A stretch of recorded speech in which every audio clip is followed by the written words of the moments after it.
अगर आपके भी मॉक में मार्क्स एक जगह पर आकर रुक गए हैं, अगर आपका दिमाग भी मॉक देते समय ब्लैंक हो जाता है, अगर आप भी सवालों को जल्दी नहीं बना पाते हैं, तो आप अकेले नहीं हैं। ये परेशानियां हर एस्पिरेंट अपने तैयारी के दौरान फेस करता है। और अगर कोई आपसे ये कह रहा है कि उसके साथ ये वाली प्रॉब्लम नहीं थी, तो या तो वो झूठ बोल रहा है या वो एक्स्ट्रा ऑर्डिनरी है।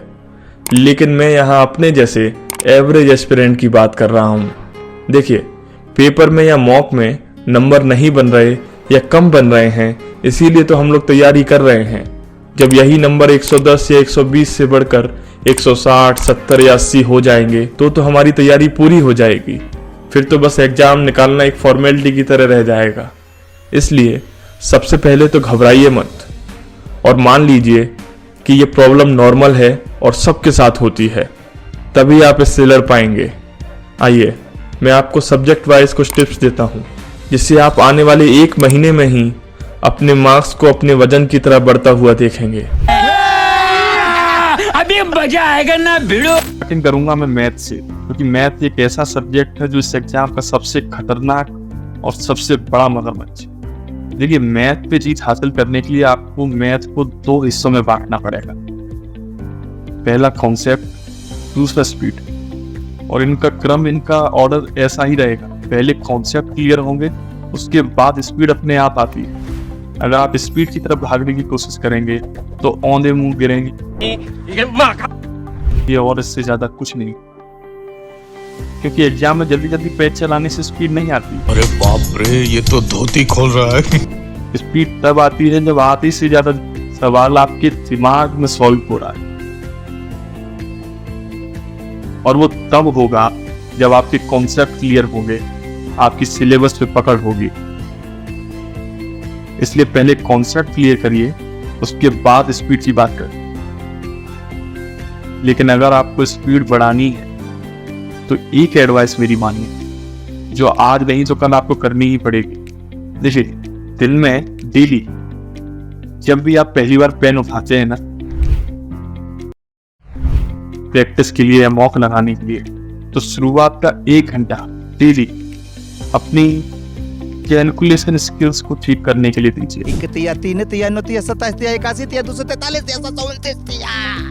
अब ये कैलकुलेशन स्किल्स ठीक होंगी कैसे? इसके लिए आपको कुछ नहीं करना।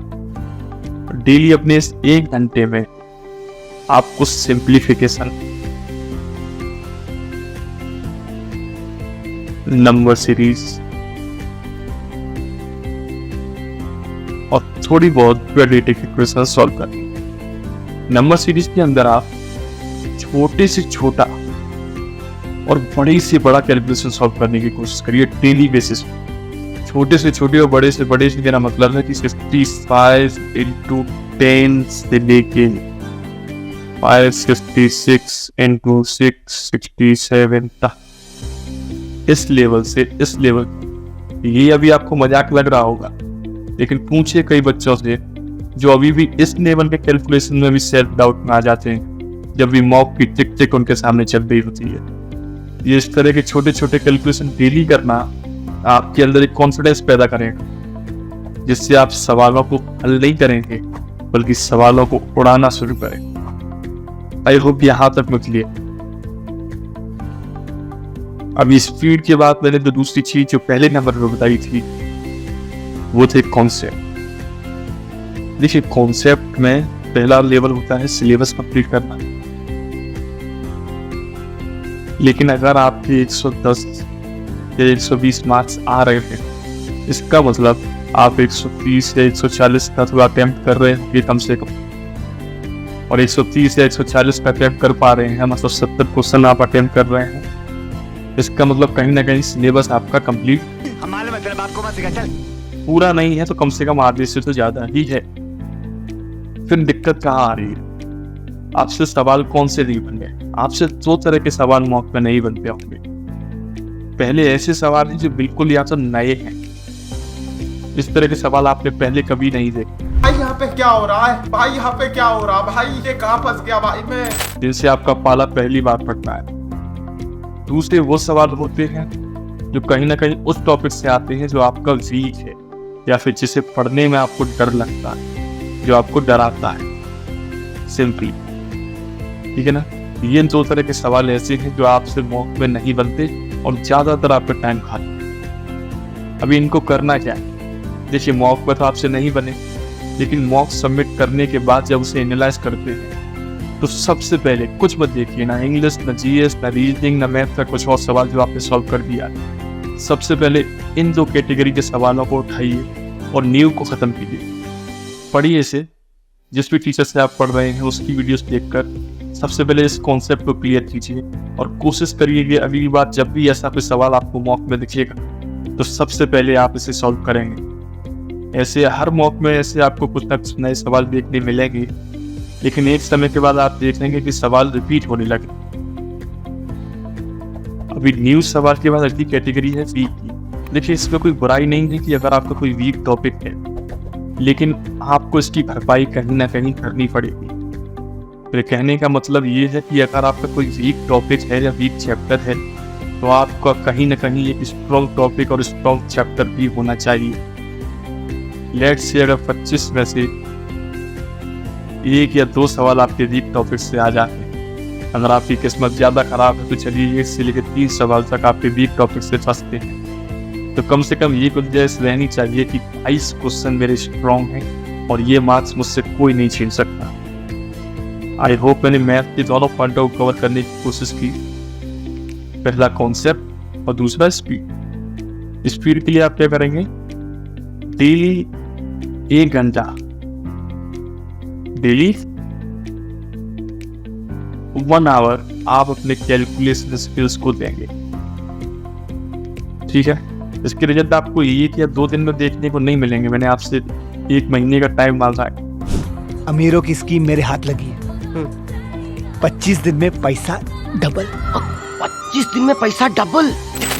आपको खुद अपने आप में चेंजेस नजर आएंगे। इन सवालों में आप अभी 1 से 1.5 मिनट लगा रहे हैं, वो आप 40 से 45 सेकंड के अंदर निपटा देंगे आसानी से। स्पीड के अलावा कॉन्सेप्ट मैंने आपको बताया। नए नए सवालों को आप हर मॉक के साथ सॉल्व करते जाएंगे तो आपके लिए हर सवाल पुराना हो जाएगा। बात बची वीक पॉइंट की, तो कोशिश करिए जब तक एग्जाम नहीं आता तो इस वीक पॉइंट को कम से कम अगर स्ट्रॉन्ग ना कर पा रहे हो तो एवरेज तो कर ही लें, क्योंकि फ्री में कम से कम आपको टफ सवाल देखने नहीं मिलेंगे। अगर आपको बेसिक भी क्लियर है ना तो आप फ्री के सब सवाल सॉल्व कर सकते हैं। इसलिए कोशिश करिए अपने वीक को एवरेज की तरफ ले जाने की। मैं आपसे स्ट्रॉन्ग बनाने की गुंजाइश की उम्मीद नहीं रख रहा हूँ, एटलीस्ट आप एवरेज तो कर ही सकते हैं। आई होप मैथ मेरी सबसे क्लियर है। फिर भी अगर कोई डाउट है तो प्लीज़ कमेंट करिए। मैं आपके लिए एक सेपरेट वीडियो लेकर आऊँगा सिर्फ और सिर्फ मैथ पे डेडिकेटेड। चलिए, मैथ के बाद अगले सब्जेक्ट पे आते हैं। रीजनिंग भाई और एसएससी के एग्जाम की सबसे खूबसूरत गेम। आ गई माल आ गया। ये एकमात्र ऐसा सब्जेक्ट है जो आपको फ्री में और कम टाइम में मार्क्स दे सकता है। झूठ बोल रहा है। इसमें लड़ाई सारे क्वेश्चंस करने की नहीं होती, बल्कि सारे क्वेश्चंस को जल्दी करने की होती, क्योंकि रीजनिंग का सिलेबस कोई वास्ट नहीं है। आपको 15 दिन लगेंगे ज्यादा से ज्यादा पूरी रीजनिंग का सिलेबस कवर करने में। रीजनिंग आपसे सिलेबस का डिमांड नहीं करती, रीजनिंग आपका रेस्पॉन्स टाइम चेक करती है।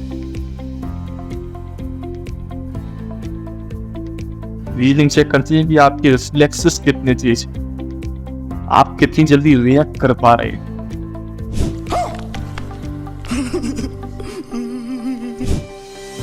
रिएक्शन और रिस्पॉन्स टाइम को कम करने के लिए एक एक्सरसाइज मैंने आपको जो बताई थी अभी, कैलकुलेशन वाली, वो सिर्फ मैथ के लिए नहीं, वो आपके ब्रेन की एक्सरसाइज है, वो ब्रेन स्टॉर्मिंग की एक्सरसाइज है।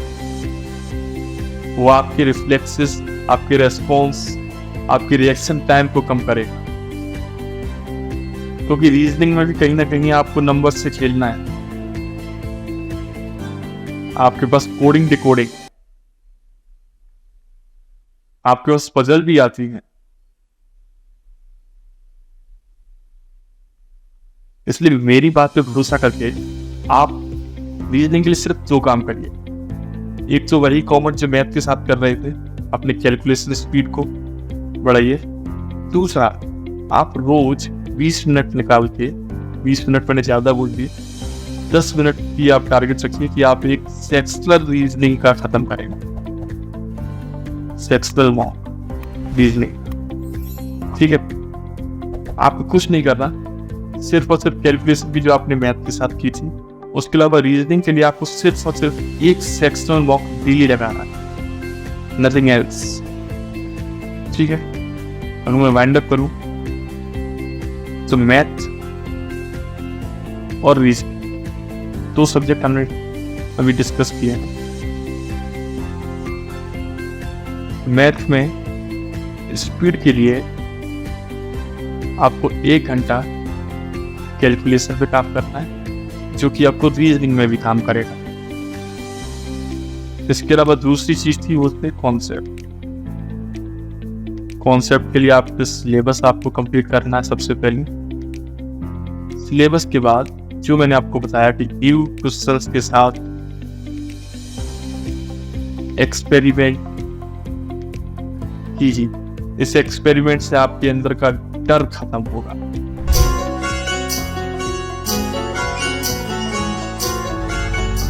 ओ पता नहीं जी कौन सा नशा। कि नए क्वेश्चंस को देख के अभी हाथ पाँव फूल जाते हैं, वो नहीं फूलेंगे। और एग्जाम में अगर आपको कोई नया क्वेश्चन दिखेगा तो आपको वो भी पुराने जैसा ही लगेगा, क्योंकि आपने इतनी प्रैक्टिस कर ली होगी। रीजनिंग के लिए दूसरा टास्क था सेक्सुअल मॉक डेली,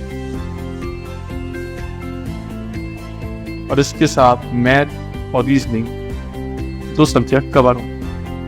अभी बचता है एक मेरा फेवरेट सब्जेक्ट, इंग्लिश। मैं समझता हूँ कि मेरे जो भी सिलेक्शन हुए या जो भी गवर्नमेंट एग्जाम्स निकले, वो सिर्फ और सिर्फ इंग्लिश की मदद से निकले। इंग्लिश मेरा बहुत लंबे समय से स्ट्रॉन्ग पॉइंट रहा है, इसलिए इंग्लिश में मुझको बताने के लिए बहुत कुछ है। यही एक रीजन है कि मैं इस वीडियो को यहाँ खत्म कर रहा हूँ, जिससे मैं इंग्लिश को अगले वीडियो में डिटेल में आपको बता सकूँ। इंग्लिश के साथ हम लोग जीएस पे बात करेंगे कि आपको कितना टाइम जीएस में देना चाहिए और कितना सिलेबस उसका पढ़ना चाहिए, ठीक है। तब तक इस वीडियो में अगर आपको कोई शिकायत है, अगर आपकी कोई एडवाइस है,